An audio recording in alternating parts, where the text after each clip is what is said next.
Olá, gente. Bom dia, boa tarde, boa noite. Estamos aqui para mais um encontro da nossa turma de 500 questões CESP, nosso terceiro encontro. Então, vamos lá, que seja muito produtivo para você. Eu trouxe boas provas hoje, quer dizer, pedaços, né? O que eu gosto de trabalhar muitas vezes, pedaços de provas diferentes, para você até ir comparando como as cobranças se fazem, se apresentam. Então, nesse material de hoje, você vai ver que a primeira parte, o primeiro pedaço de prova que eu trouxe aí, foi a prova da ANAC, Agência Nacional de Aviação Civil, para nível superior. Então, vamos a ela. Espero que você tenha feito a prova, né? Porque o ideal, repito, é sempre assim, você tentar fazer sozinho. Depois, então, assistir a correção comigo. Ai, Augusta, mas no início eu ainda me sinto muito inseguro para fazer sozinho e tal, porque eu erro muito, acabo ficando deprimido, vendo que errei tanto. Gente, não fique assim. Isso é natural, isso acontece com todos os meus alunos, mesmo quando eu estou numa turma presencial, eu observo isso. O aluno diz, ai, Augusta, eu errei tanto, primeira aula foi um desastre, a segunda aula foi um desastre, a terceira porque eu errava muito. É assim mesmo, não desanime. Como eu disse na aula passada para vocês, se eu trabalhasse só um material, um conteúdo muito básico, né, questões muito fáceis, você sairia aí com o ego massageado, mas por uma falsa ideia, porque você não pode ficar esperando uma prova fácil, banal, ao contrário. Então, vamos em frente, tá bom? Então vamos à nossa primeira prova aí. Prova ANAC nível superior. 3 séculos depois do descobrimento, o Brasil não passava de 5 regiões distintas, que compartilhavam a mesma língua, a mesma religião e, sobretudo, a aversão ou desprezo pelos naturais do reino, como definiu o historiador Capistrano de Abreu. Em 1808, os ventos começaram a mudar.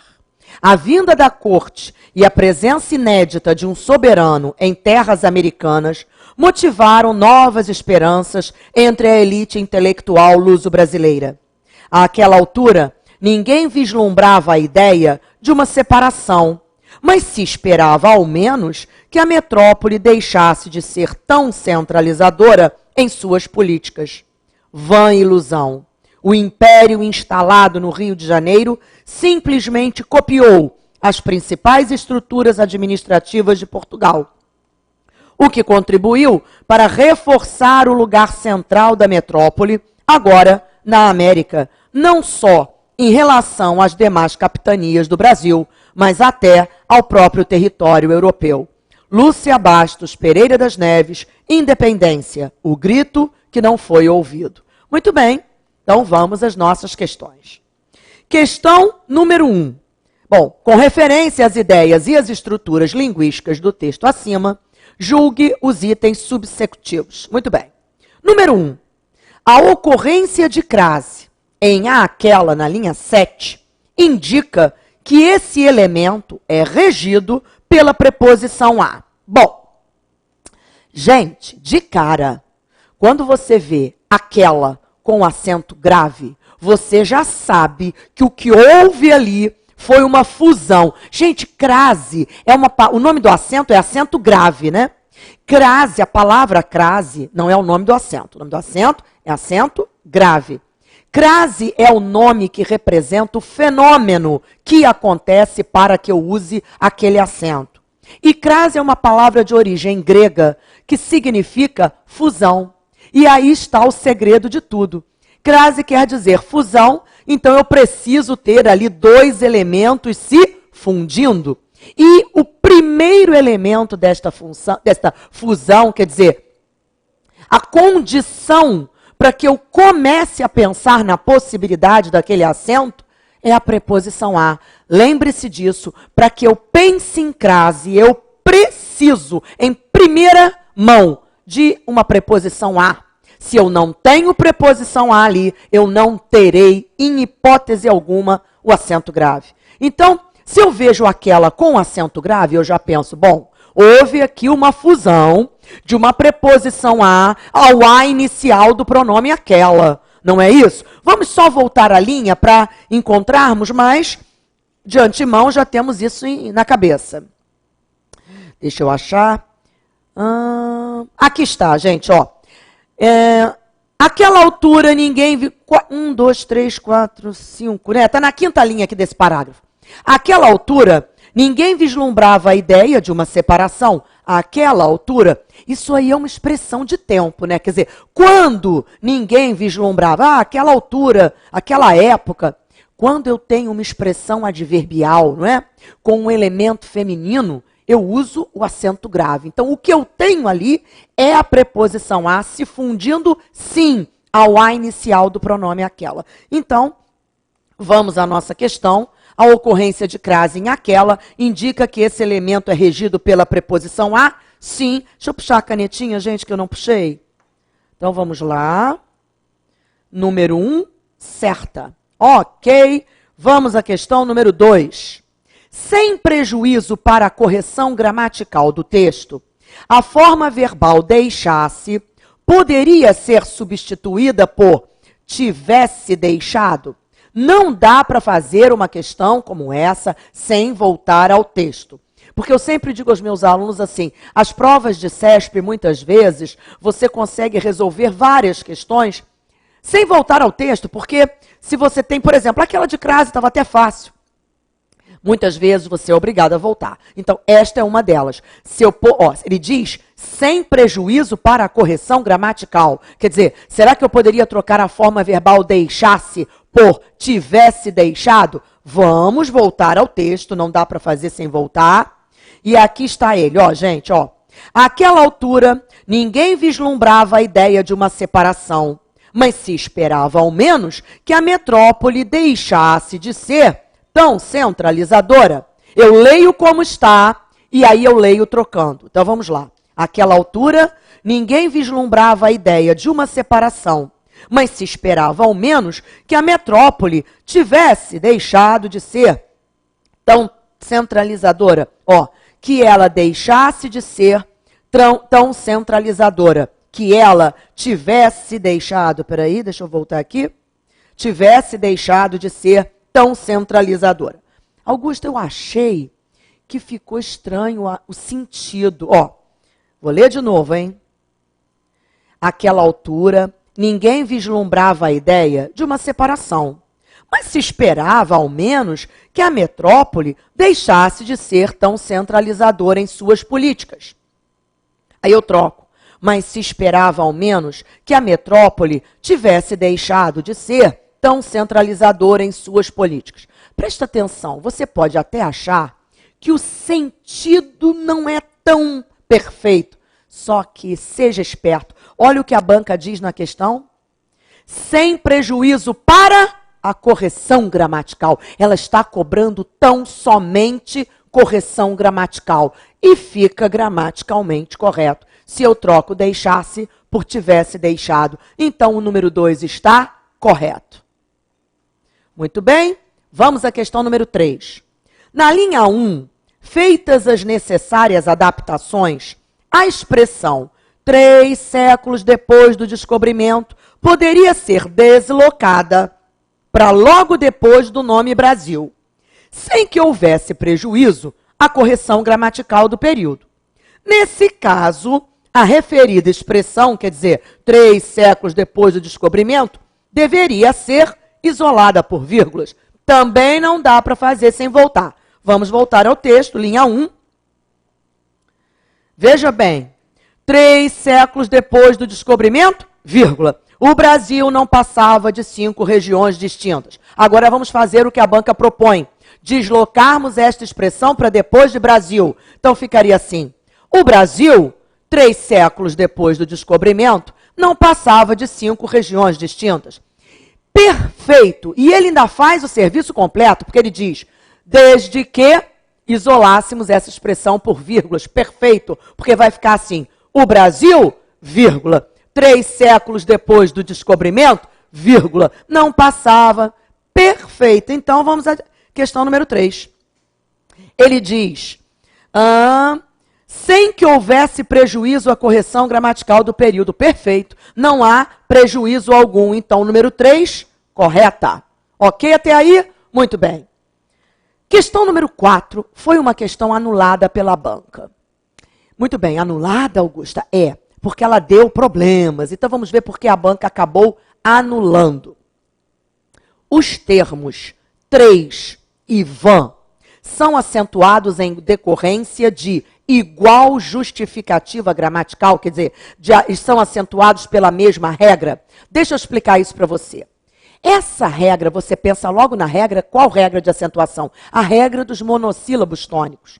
A regra diz assim, gente, são acentuados os monossílabos tônicos terminados em aás, eés, oós. Acabou a regra. São acentuados os monossílabos tônicos. O que é monossílabo? Uma sílaba só. Tônico quer dizer forte. Terminados em a ou ás, e ou és, o ou ós. Então, 3 monossílabo tônico terminado em es. É essa a regra. Van. Aí você pensa, é monossílabo tônico. Mas espera aí, por isso eles acabaram anulando. Acentos na língua portuguesa são acento agudo e acento circunflexo. O tio não é um acento, é um sinal diacrítico que mostra nasalização. Então, se ele colocasse, por exemplo, vá, do verbo ir, vá até a sala, isso aí seria monossílabo tônico terminado em A. Quer dizer, a regra é essa. Agora, o van, por ser tio, houve essa polêmica e eles acabaram anulando a questão. Entenderam? Então, anote aí que ela foi anulada, tá? Muito bem. Número 5. No texto, a vinda da corte e a presença inédita de um soberano em terras americanas motivaram. O emprego da forma verbal no plural, tá aqui, ó, motivaram, deve-se à presença do artigo a antes de presença, é esse aqui, gente, antes de presença, motivo pelo qual a supressão desse artigo levaria o verbo para a forma singular. Quer dizer, a banca está dizendo que se eu tirar esse artigo aqui, o verbo vai ter que ficar no singular, mantendo-se assim a correção gramatical do texto, do trecho. Bom, vamos ver.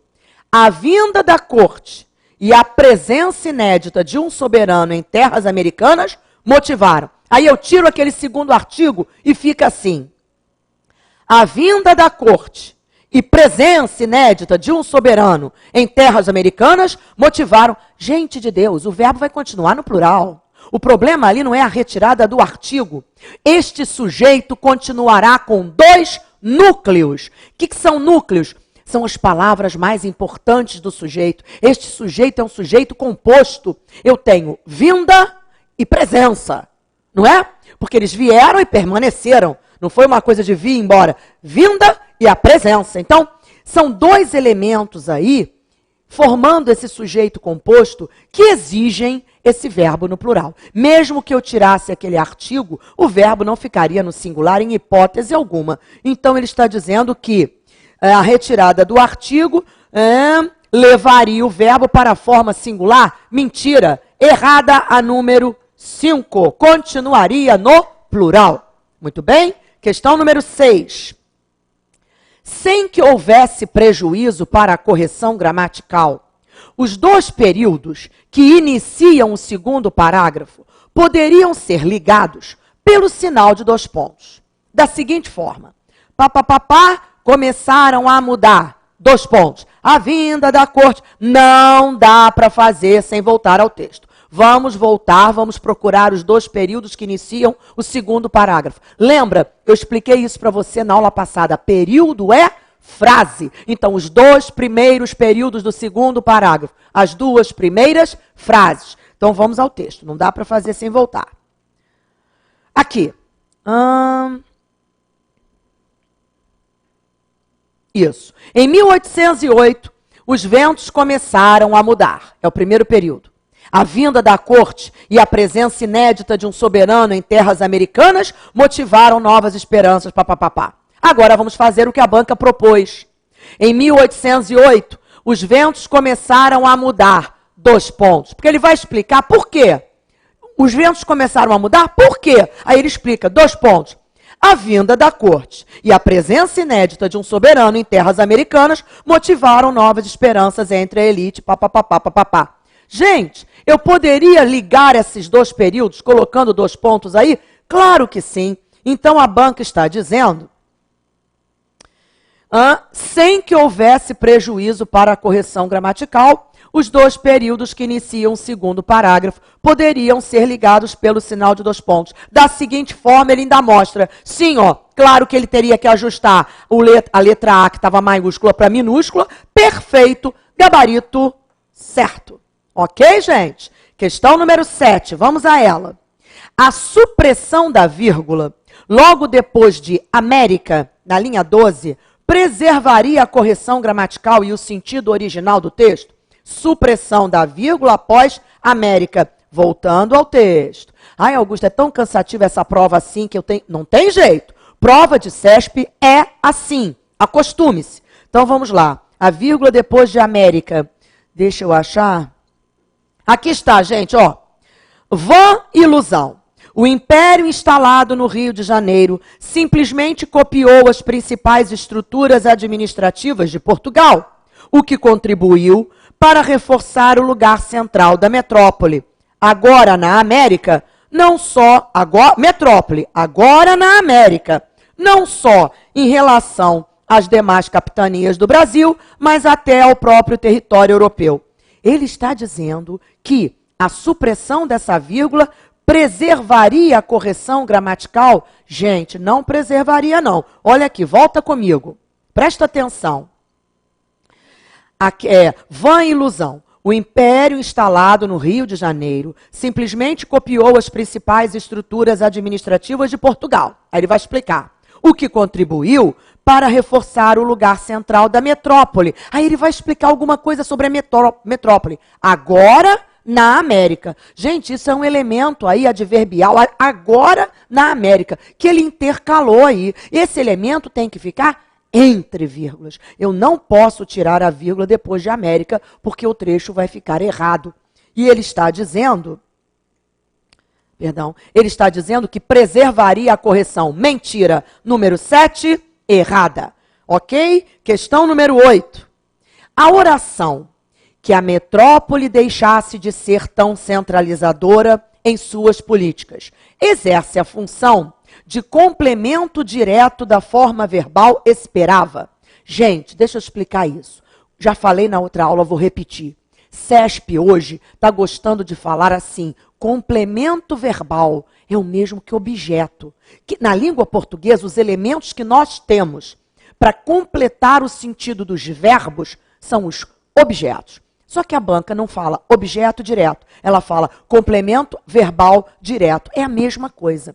Complemento verbal indireto é objeto indireto. Aqui, ela nem falou se é direto ou indireto, ela só disse complemento verbal.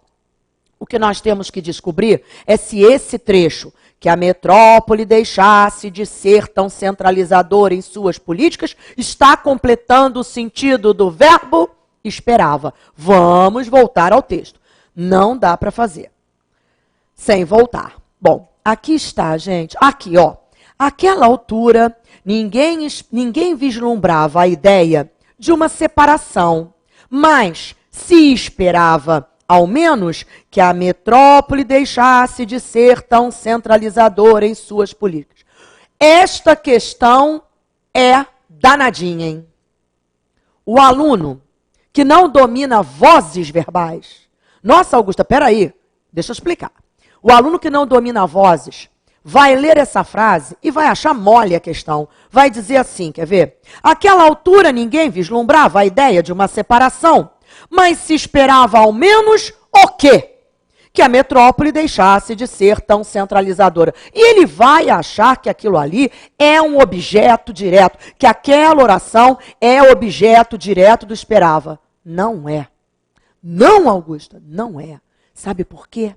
Quando aparecer esse se, olha aqui, volta comigo ao texto, mas se esperava ao menos isto. Gente, quando aparecer esse se, fique atento, porque esse se pode ser um pronome apassivador. O que é pronome apassivador mesmo, Augusta? É aquele pronome que eu uso para apassivar a forma verbal. Não entendi nada, Augusta. Vou explicar. Quer ver? Eu digo assim para você.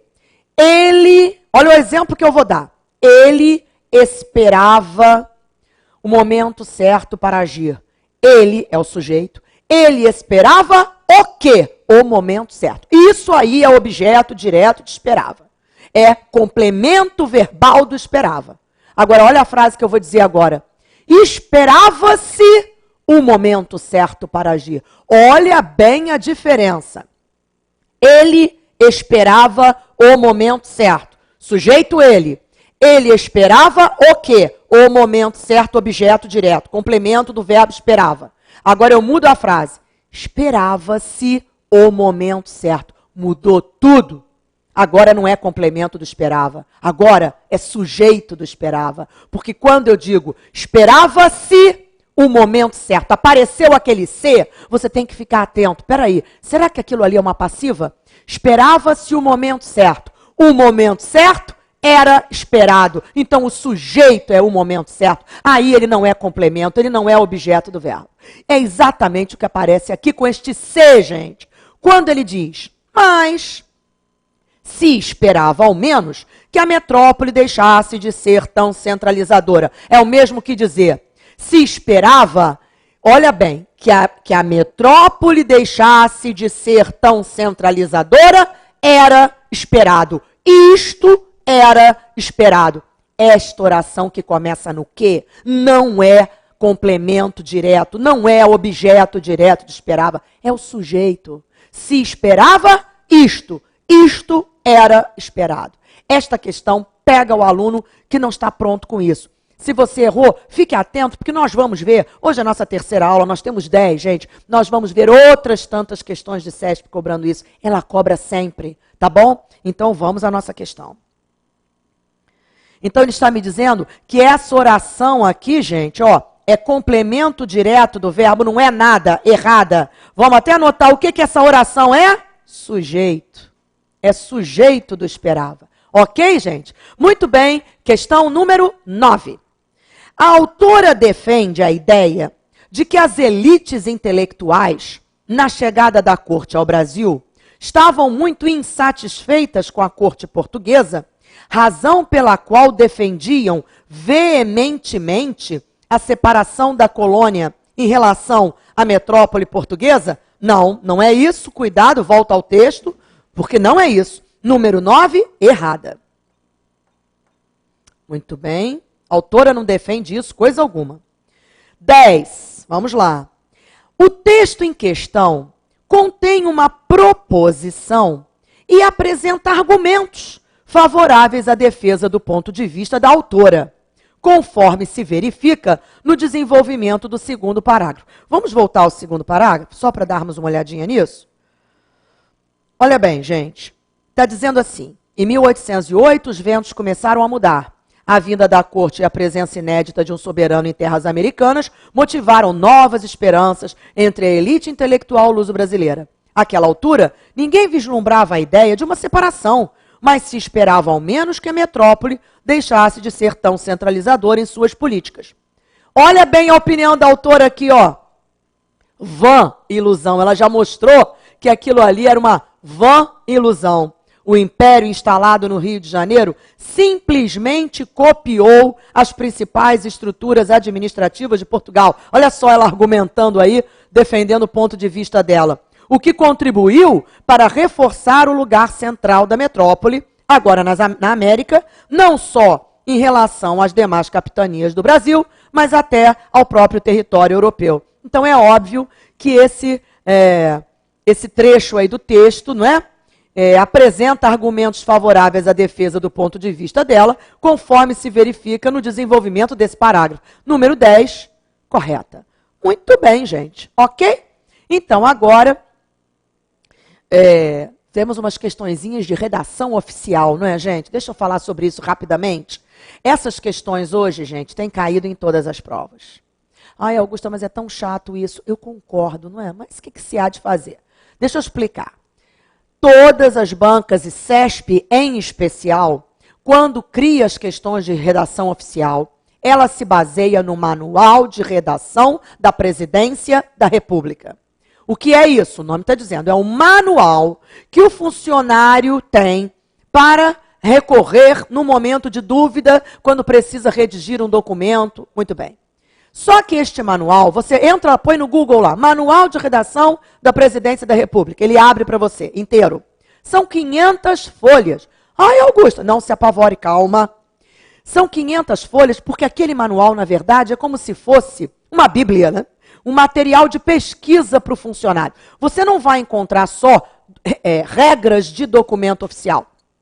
Você encontra crase, regência, concordância, pontuação. É como se fosse uma gramática. Aqui o funcionário pode recorrer num momento de dúvida, tá bom? O que interessa a você, em termos de redação oficial, que a banca cobra nessas questões, está simplesmente até a página 27.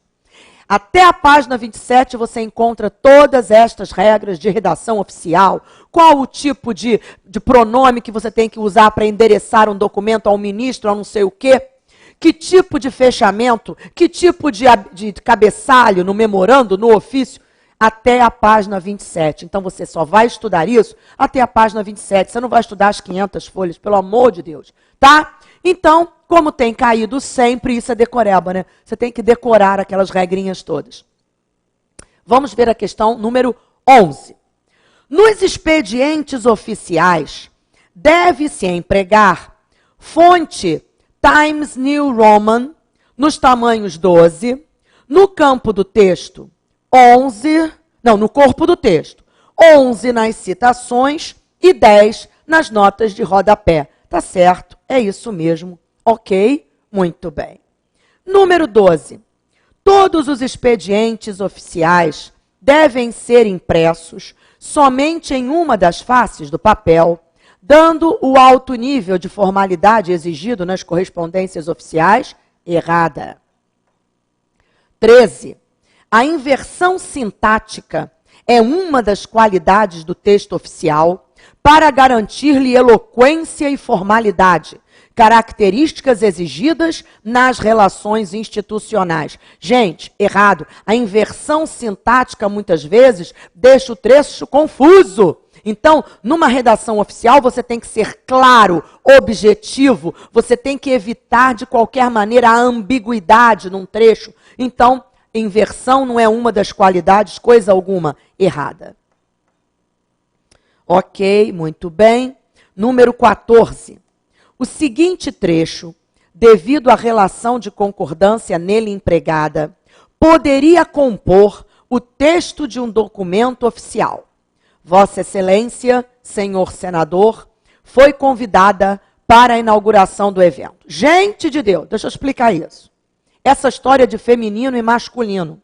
Porque Vossa Excelência, você se dirige a um homem ou a uma mulher. Quando você está endereçando um documento e você não sabe se aquela autoridade é um homem ou uma mulher, você vai dizer, deve manter-se atento. Você usa o masculino. Quando você está se dirigindo a uma autoridade e você sabe que essa autoridade é um homem, claro que você vai usar o masculino. Se você sabe que a autoridade é uma mulher, você vai usar o feminino. Se aqui ele está dizendo, Vossa Excelência, senhor senador, é um homem. Então eu vou dizer foi convidada por causa do Vossa Excelência? Eu vou dizer convidada? Claro que não. Eu vou dizer, Vossa Excelência, senhor senador, foi convidado.